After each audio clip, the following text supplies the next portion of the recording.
Hey gang, in the previous sessions you learned about the pay yourself first concept, which is about prioritizing what is the most important to you, your family, your health, your personal development, and your well-being before attending any other tasks. We said that is fundamental for achieving a sustainable long-term success that harmonizes your professional and personal life. Okay, now let's look how you can do this. First, go get the yearly and weekly Pay Yourself First calendar template on the training page. Make a copy of the file on the desktop of your PC and open the file. You will see there's 4 tabs on the spreadsheet. 2 tabs are example of the yearly and weekly Pay Yourself First, and 2 tabs are for blanks of the yearly and weekly planning. Open the example of the yearly PYF tab. A quick note here, you can use any calendar app to do this, but I highly recommend using this spreadsheet for your yearly and weekly planning. Having a dedicated calendar will give you a better view of your yearly and weekly activities. And as you know, your work calendar is typically very busy and cluttered. It's up to you to decide, but like I said, I highly recommend that you should use the provided template for your planning. What you need to do at the beginning of the year or as soon as you know is take the yearly planning spreadsheet and enter all key activities that fall into your Pay Yourself First categories.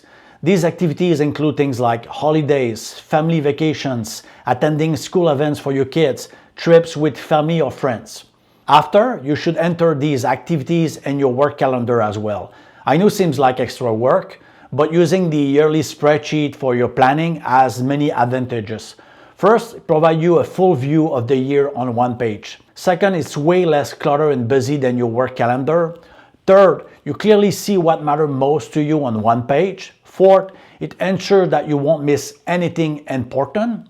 And fifth, helps you to avoid that short-sighted scheduling that we typically have with our work calendar where you only see a week or just a few months ahead of times.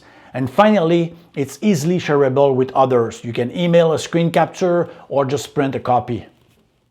Now, open the yearly Pay Yourself First blank template and start your own yearly planning.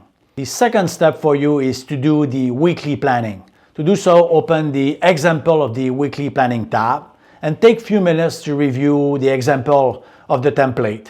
As you can see, this is where you define and schedule your Pay Yourself First activities for your daily and weekly routine. What you have to do now is first, determine the key PYF activities you want during the week. As example, reading, training, stretching, or learning. Second is to consider when you work from home or at the office. Third is to factor in your blocks of working time. Fourth is to factor in your commuting time to and from work. The goal is the same as with the yearly template, is to have a single pane of glass to see all your weekly Pay Yourself First activities to ensure that you prioritize them.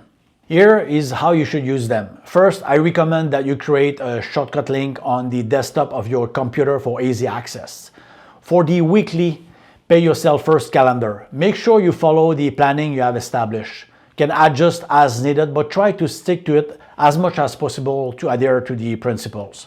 For the yearly Pay Yourself First calendars, always refer to it when planning personal and professional full-day activities, multiple days events, or weekend activities. This will ensure that you don't create conflict with your planned Pay Yourself First activities and help you to prioritize them to achieve the sustainable long-term success that will harmonize both your professional and personal life.